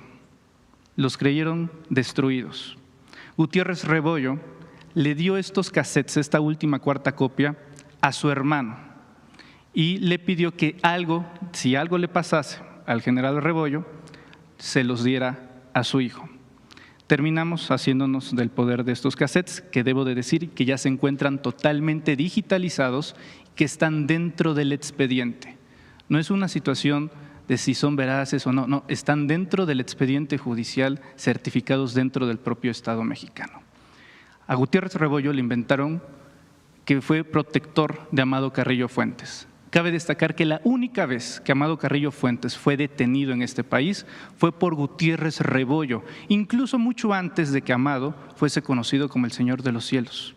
Cuando fue detenido Carrillo Fuentes, 5 gobernadores de ese entonces llamaron al general Rebollo para preguntarle si tenía detenido a Amado Carrillo y si lo podía liberar.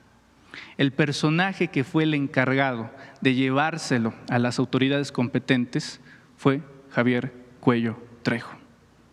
El general Rebollo le dijo que si los dejaba libre iba a haber consecuencias, ya que ese señor era un alto capo de la droga.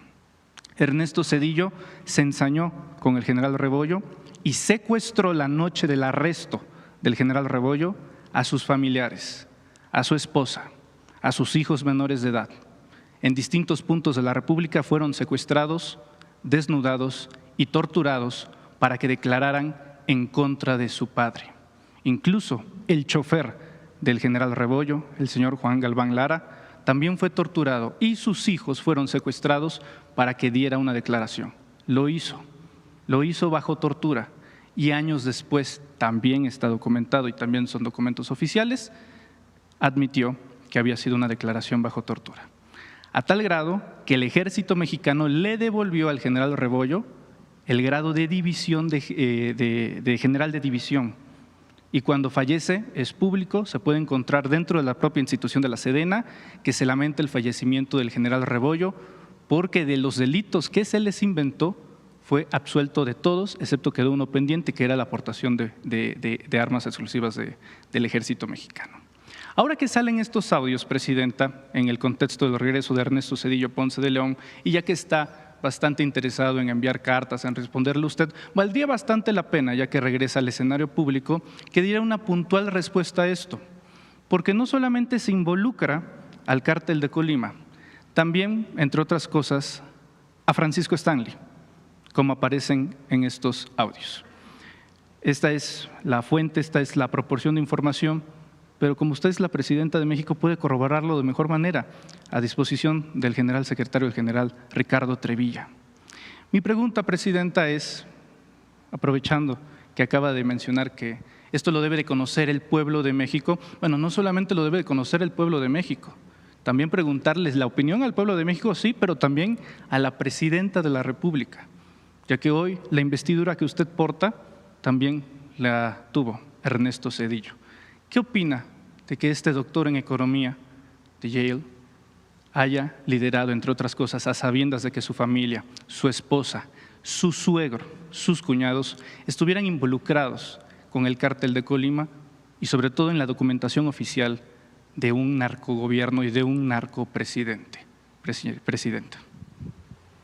Pues ya lo dijiste tú, no se necesita. Pero valdría la pena Mucho una más. respuesta de la Pues presidenta. tiene que investigarse todo esto que se hizo público ahora. Es importante que se investigue. Porque, repito, hay mucha hipocresía en el conservadurismo. Mucha. Y es importante que se conozca toda esta información y que se investigue. Gracias. Adelante. Vamos para acá. Muchas gracias, presidenta. Luis Fernando Salas, de Astillora Informa. Regresando un poco al tema Zedillo, la última vez que habló acerca del FOBAPROA, el expresidente le envió una segunda carta pública a usted y en un párrafo de la carta dice: la presidenta insiste, y está en su derecho, en el tema del rescate bancario que formó parte de la respuesta a la crisis financiera que tuvo que enfrentar mi gobierno. Que lo haga, pero sin incurrir en falsedades ni calumnias. También pudiera ocuparse en pensar qué haría ella de enfrentar el riesgo de quiebra del sistema bancario y con ello de la economía del país. Nunca cometería actos de corrupción, número uno. Y número dos, pensaría primero en los de abajo. Sí, esa es la diferencia. Sí, justamente. No se rescató nunca a los pequeños deudores. Y hay muchos ejemplos en el mundo, como bien menciona Pablo, de otras formas en que se rescató a los bancos. Bueno, una de las últimas fue el propio presidente Obama, que lo que hizo fue quedarse con parte de los bancos, el gobierno, y después venderlos. Entre muchas otras opciones, como bien dice Pablo, en aquella época había otras opciones que nunca se quisieron discutir con el presidente de la República. Él tomó sus decisiones. Decisiones que llevaron pues a una crisis tremenda, con millones de mexicanos afectados, con aumento de la pobreza en el país. Entonces primero el modelo es distinto. Ellos siempre defendieron el modelo neoliberal. Y segundo, estuvo plagado de corrupción y de discrecionalidad. Y para mí el pueblo de México lo es todo. Jamás pactaríamos con un gobierno extranjero para una transición en el país, una supuesta transición. No somos lo mismo, afortunadamente. Bien, gracias, presidenta. Y en otro tema, el día de ayer la esposa de Israel Vallarta… Afortunadamente para el pueblo de México. La esposa de Israel Vallarta, Mary Sainz, envió a la Fiscalía General de la República una solicitud de sobreseimiento para su esposo. Recordemos que Israel Vallarta lleva pues ya casi 20 años encarcelado sin sentencia. Esto es porque la Fiscalía General de la República dice que él es culpable, pero que hasta el momento, hasta el momento no se ha demostrado alguna prueba de que él sea culpable. Y es que Mary Sainz dice algo muy cierto. El pasado 25 de marzo, el fiscal general de la República, Alejandro Gertz Manero, dijo que a diferencia del caso de Teuchitlán, el caso de Florence Cassés e Israel Vallarta sí fue un montaje. Y esto es motivo suficiente para desistir acerca de esas acusaciones contra Israel Vallarta e incluso liberarlo inmediatamente. El expresidente López Obrador llegó a decir que tantos años sin sentencia era algo pues inadmisible. Preguntarle, ¿usted exhortaría a la Fiscalía General de la República para desistir de estas acusaciones debido a esta contradicción del fiscal general de la República? Lo revisamos. Sí. Conozco el caso y pues tiene sus temas de acuerdo con la Fiscalía, pero le damos una nueva revisión. ¿Usted estaría dispuesta a indultar a Israel Vallarta? Pues tenemos que revisarlo, de acuerdo a lo que establece la Fiscalía, pero lo revisamos con gusto nuevamente. Okay. Muchas gracias, presidenta. A ver acá. Ya vamos a cerrar porque…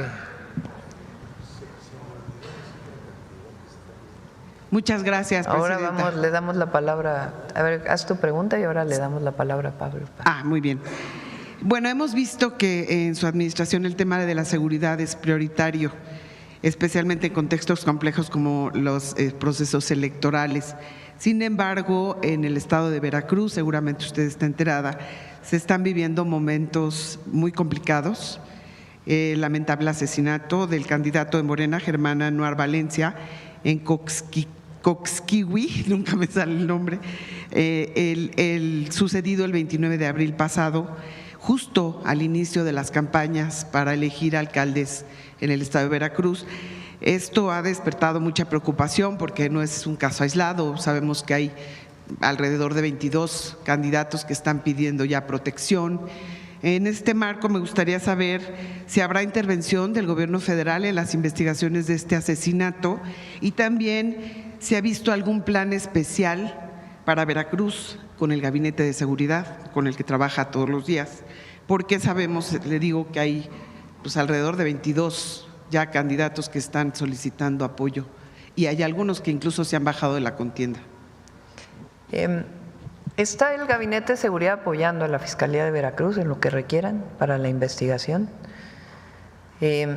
Hoy le planteé al secretario Omar y al general secretario que buscaran a la gobernadora de Veracruz por si requieren más apoyo de la Guardia Nacional para estar presentes y al mismo tiempo pues dar todas las facilidades y apoyo a las y los candidatos que así lo soliciten. ¿Y no tiene usted algunos avances de la investigación de este asesinato? No lo han reportado en el Gabinete de Seguridad, pero están trabajando en coordinación con la Fiscalía. Otra pregunta rápida, porque yo sé que va a hablar el señor Pablo Gómez. Hay mucha demanda, una alta demanda de vuelos no nada más para el puerto de Veracruz, sino también para el área de Coatzacoalcos y Minatitlán. Queremos saber si de alguna manera Mexicana de Aviación tiene planes de expandir corridas hacia estos rumbos. Están por llegar los nuevos aviones. Se retrasaron algunos meses por problemas que hubo en su producción en Brasil, pero en cuanto lleguen le planteo a Mexicana que evalúe estos dos vuelos. Muy bien, sí, sería bueno.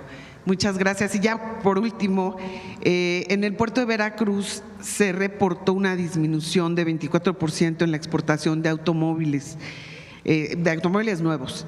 Esta tendencia a la baja, según los expertos, se debe a todo este tema de los aranceles, que es justamente el problema que están viviendo, porque dependen de las exportaciones hacia los Estados Unidos. Usted ayer nos platicaba que tienen planes de expandir el mercado de los automóviles hacia otros países. ¿Podría adelantarnos de qué se trata este plan? Estamos trabajando en ello, es parte del Plan México y también se va a ir también asentando todas estas nuevas reglas que fueron publicadas para la exportación hacia los Estados Unidos. El secretario de Economía tiene reuniones permanentes con las automotrices y nos vamos a sumar a estas reuniones. Entonces, hasta ahora, en términos de la producción, las plantas que están aquí, no hay problema y hay naturalmente ajustes pues por la situación que haya impuesto el presidente Trump. Pero yo estoy convencida que va a ir tomando la normalidad las exportaciones de vehículos y de autopartes en México. Ayer hablaba usted de Asia, de países hacia los que podríamos empezar a voltear. Sí, es algo que se tiene que trabajar conjuntamente. Entonces, por supuesto, buscar otros mercados y seguir fortaleciendo la relación con Estados Unidos y encontrando mejores condiciones para la industria automotriz en nuestro país y del acero y el aluminio. Repito, la llamada de hoy fue buena, cordial y buscando pues las mejores condiciones para mejorar todavía más la situación preferencial que tenemos. Muchas gracias. Sí. Vamos a darle a Pablo la palabra. Te pido una disculpa, no leí el total. Perdón, no leí la cantidad total. De lo que está aquí en el reporte de que le llamaron confidencial, pero que en realidad era secreto, de operaciones reportables identificadas durante el programa de evaluación integral de las operaciones del Fondo Bancario de Protección al Ahorro. Son 73.765.429.262. 73.000.7 millones, o sea, más o menos unos 7,000 millones de dólares. Esto fue lo que Zedillo, con la complicidad del PAN, ocultó. Y dicen que ahí estaba la auditoría. Ahí estaba. Dijo Zedillo ayer, ¿no? Antier. Ya, mucho descaro, ¿no? No. Digo, no hay derecho que nos traten así, ¿no? Que discutan, pero pues así no se puede. A ver, vamos a cerrar ya con la última pregunta. Vamos aquí y ya la última. Mañana seguimos para. Sí. Buenos días, presidenta. Julio Mar Gómez de la Agencia de Medios Digitales del Pacífico. A propósito del 1 de mayo, presidenta, en materia laboral hay mucho que celebrar. Precisamente el día de ayer se aprobó en la reforma de la Ley del Trabajo que protege a los trabajadores que reciben solo propinas. Fue el diputado Aces quien compartió esta reforma que obliga el pago de las propinas, aparte del sueldo, y que también tendrán derechos a la vivienda y a la salud. Pues esta reforma beneficia casi a 2 millones de personas que solo dependen de las propinas y estas comisiones honorarias. Presidenta, ¿qué mensaje podría compartir al respecto a los trabajadores mexicanos?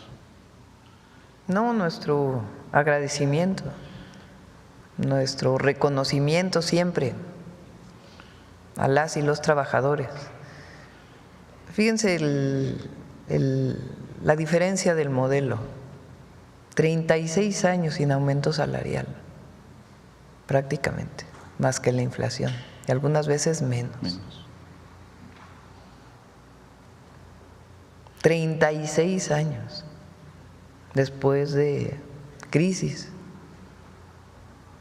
0 aumento salarial. Y ahora, pues es más del doble. Y nuestro compromiso es que sigamos aumentando el salario mínimo, que impulsa el salario medio, para que el salario mínimo alcance para 2.5 canastas básicas. Eso por un lado. Por el otro, estamos viendo distintos empleos, oficios, en donde los empleadores no cumplen con la formalidad del empleo. Por ejemplo, el caso que tú mencionas de trabajadores o trabajadoras, meseros, meseras, que establecen una relación en donde a veces ni el mínimo se pagaba y se complementaba con la propina, o que se complementa con la propina. El primer objetivo pues es que se pague el salario mínimo, porque eso está por ley, y que sea formal el empleo, es decir, que paguen IMSS. Eso es lo primero que tenemos que buscar. Así lo hemos ido haciendo con distintos sectores. Por ejemplo, el desaparecer el outsourcing fue uno de los grandes logros del presidente López Obrador para las y los trabajadores, porque antes el empleador contrataba a una empresa de empleo que a su vez contrataba a los trabajadores, pero estamos hablando del más alto nivel, bancos, por ejemplo, que hacían outsourcing con sus trabajadores, y que esas empresas de empleo pues a veces no reportaban la cantidad de empleados que tenían, ¿Para qué? Pues para defraudar al fisco, tanto los impuestos como al seguro social. Se quitó el outsourcing y eso ha sido muy bueno porque ahora todos los trabajadores tienen que tener su empleador, su patrón, y tienen que pagar el seguro social. Una de ellas ahora, que entra en vigor, como bien lo mencionó Marat, en junio, es a los trabajadores de plataformas, que a veces trabajan 2 horas al día, a veces 6, a veces 7, a veces 8, a veces más, pero que no tienen ninguna seguridad social porque los contratan como socios de la empresa. Pues ¿cómo van a ser socios de la empresa si ni reparto de utilidades tienen? Entonces ahora están obligados a pagar la seguridad social y mantener pues esta flexibilidad en el empleo. No se va a obligar a nadie a trabajar 8 horas, ni mucho menos, sino en esa flexibilidad pues que tengan seguridad social. Y así vamos a seguir. Hoy estamos trabajando de manera muy importante con las y los jornaleros agrícolas, que es uno de los sectores pues de mayor precariedad en el empleo, porque también muchas veces se contratan en esquemas que no son parte de la ley del trabajo. Entonces los contratan terceros y a su vez terceros y a su vez terceros y no tienen pues sus derechos. Entonces tienen que tener salarios, condiciones laborales y también su seguridad social. Entonces hacia allá vamos a seguir avanzando. Gracias, presidenta. En otro tema, hoy el Congreso de Sinaloa va a votar por el desafuero del alcalde de Ahome, el morenista Gerardo Vargas Landeros. Lo quieren desaforar por comprar 126 patrullas en adjudicación directa, pero la ley lo faculta para hacerlo. Además, no se encontraron sobreprecios ni nada así. Esto sucede cuando llegó a la alcaldía, solo había 7 funcionando. Ahome está dentro de los 10 municipios más seguros del país. La Fiscalía a cargo de Caludia, Zulema Sánchez, al parecer pues quiere poner un ambiente caliente para políticamente hablando, con una estrategia similar a la de Vicente Fox con los desafueros. En Ahome, presidenta, se está construyendo una fábrica de fertilizantes con una inversión de $500 millones y está por iniciarse la construcción de una fábrica de etanol y producción, una fábrica de hidrógeno verde que con una inversión de más de $2.300 millones.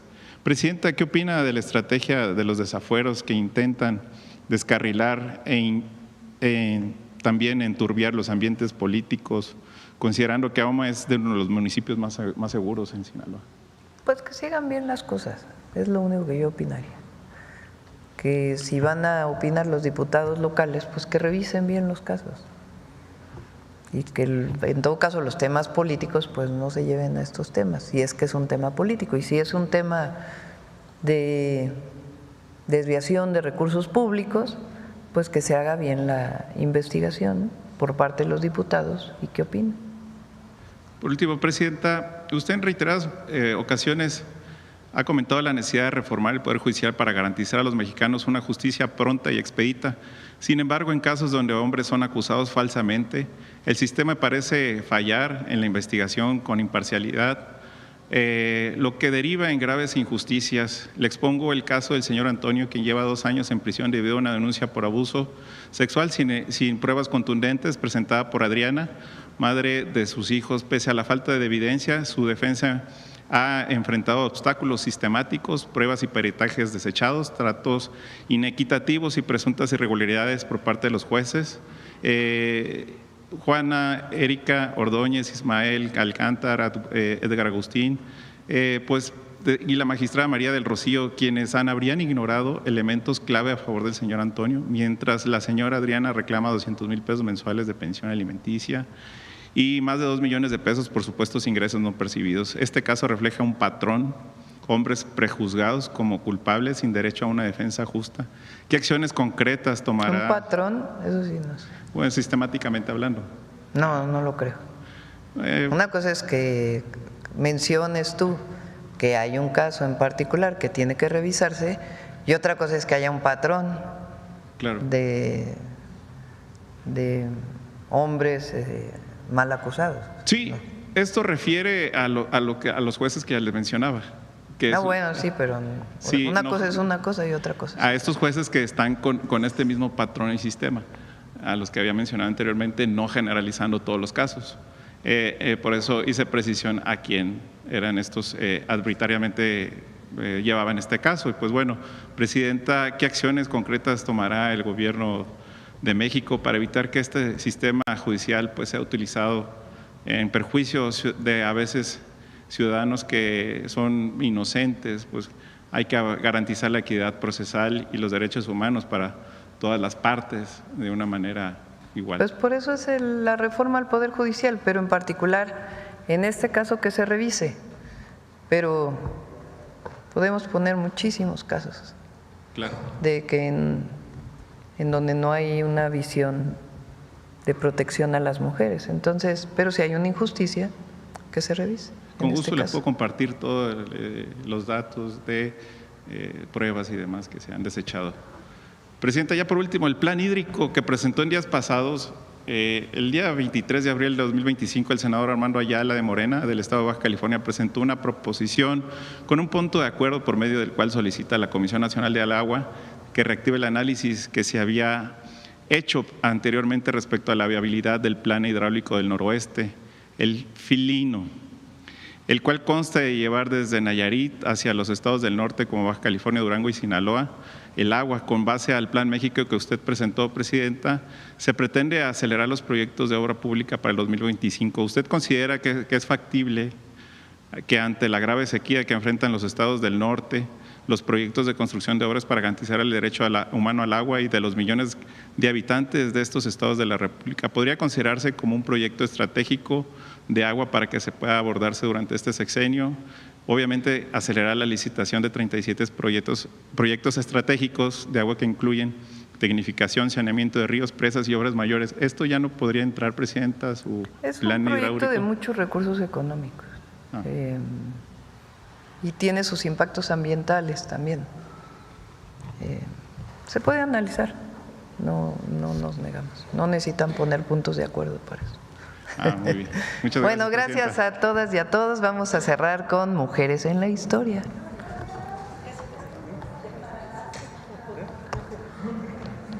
Las y los.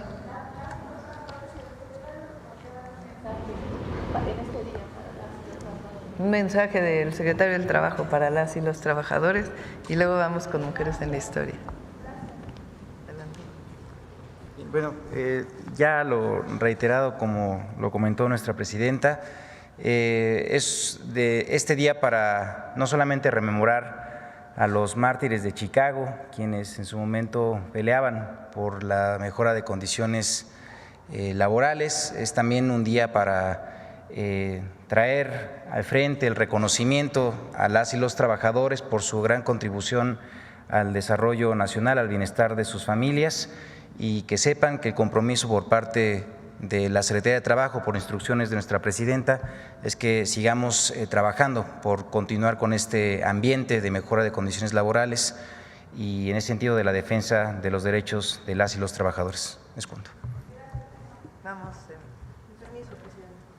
Muy buenos días a todas y a todos. Efectivamente, 1 de mayo, Día Internacional del Trabajo, fecha que busca recuperar la lucha popular y rememorar también todo el proceso de lucha, porque recordemos que los derechos no son un privilegio, sino el resultado de las luchas populares. El antecedente de este 1 de mayo, como lo menciona el secretario, lo tenemos en el 1 de mayo de 1886, cuando la huelga en Chicago fue brutalmente reprimida.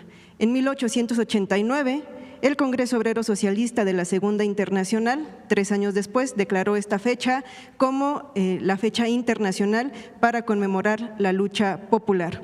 También, y como en todo proceso histórico, hubo mujeres y basta recordar la manifestación del 8 de marzo de 1917, una huelga de mujeres en Rusia sin precedentes y que va a tener efectivamente consecuencias muy importantes. En México, la lucha obrera también ha incorporado a miles de mujeres, primero para acceder de una forma formal a mejores condiciones de trabajo, pero también el día de hoy para garantizar el trabajo digno como las actividades en el trabajo del hogar. Los derechos no son un privilegio cuando han sido ganados por las luchas populares, y les invito a conocer la historia de esta lucha de estas compañeras.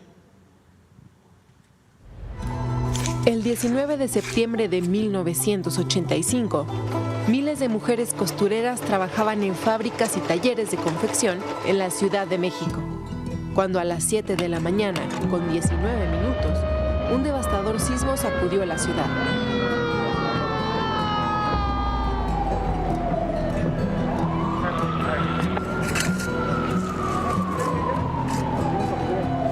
Algunas mujeres lograron salir a tiempo, pero muchas otras quedaron atrapadas entre los escombros. Más de 800 talleres de costura, muchos de ellos clandestinos, quedaron destruidos, en parte por el peso excesivo de la maquinaria y los rollos de tela. Mientras los familiares y las trabajadoras sobrevivientes, apoyadas por rescatistas ciudadanos, hacían lo imposible por salvar a sus compañeras, los dueños sacaban materiales y maquinaria. El gobierno se tiene que encargar porque somos mexicanos, pero los patrones se deberían de encargar porque pues, es gente de ellos, trabajaban para ellos, los engordaban a ellos. Yo le dije que yo no estaba aquí para cuidar garras, que yo estaba para ayudar a las compañeras de trabajo. También queremos darle las gracias al pueblo, porque el pueblo nos dio la ayuda.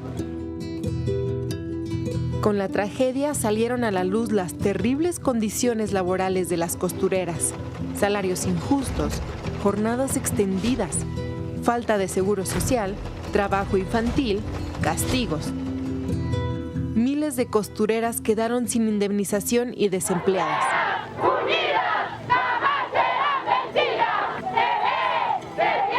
Ante las denuncias y movilizaciones, el entonces líder de la Confederación de Trabajadores de México, Fidel Velázquez, declaró: yo no tengo nada que ver con las costureras porque en mi casa me cosen la ropa. Las trabajadoras de la costura comenzaron a organizarse para exigir el respeto a sus derechos laborales. En octubre de 1985, registraron el Sindicato Nacional de Trabajadoras de la Industria de la Costura, Confección, Vestido, Similares y Conexos, 19 de septiembre. Acaban de decir uno de los estatutos es no traicionarnos. Por lo tanto, sea un lema en este sindicato: justicia y verdad para todos los trabajadores.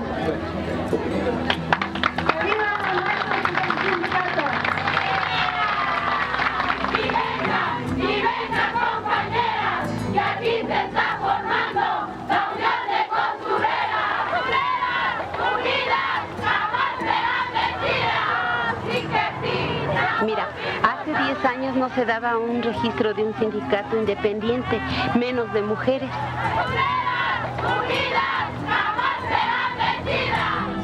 Un año después, en 1986, las costureras también formaron cooperativas. Sí hay diferencia. Antes trabajábamos para el patrón y ahora trabajamos para nosotros. En esta tarde, cuando hemos venido a recordar nuestras compañeras caídas, al recordar que muchas veces en este lugar entraba y salía durante 13 años, que cumpliendo con su responsabilidad no pudieron salvar la vida y quedaron bajo los escombros de este edificio, y que así como los edificios han caído, que así como nuestras compañeras perecieron, así debe también perecer nuestro miedo, nuestro temor, nuestra humillación. Que así también nosotros ahora recordemos que somos un pueblo, que somos una gente, que necesitamos reivindicación y que necesitamos también una unión fuerte, una unión que defienda los derechos. Esa unión que hemos formado ahora, compañeros, se llama Sindicato 19 de septiembre. Será una lucha que perdure para siempre. ¡Unidas jamás serán vencidas!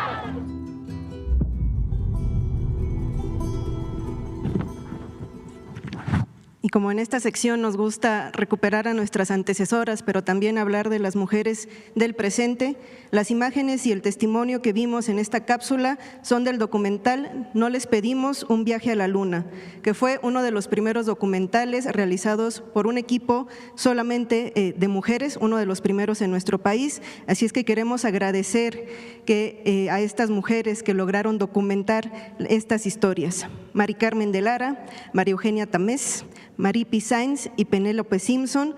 Gracias, compañeras, porque estuvieron todo el tiempo acompañando a las costureras y nos dejaron un gran testimonio de la vida y la lucha de las costureras en esa coyuntura terrible que despertó la conciencia de muchos y de muchas. Repito, se llama No les pedimos un viaje a la luna.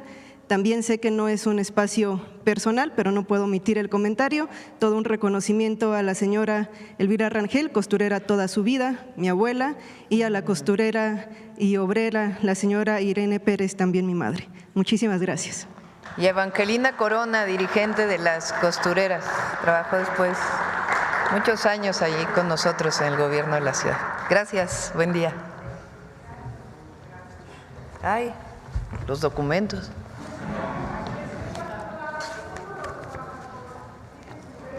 ¿Puerta cerrada? Sí, esa puerta cerrada.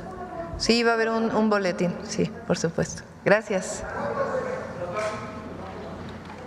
Sí. ¿Cuánto se debe todavía? Les doy el dato mañana completo, a ver si viene Edgar.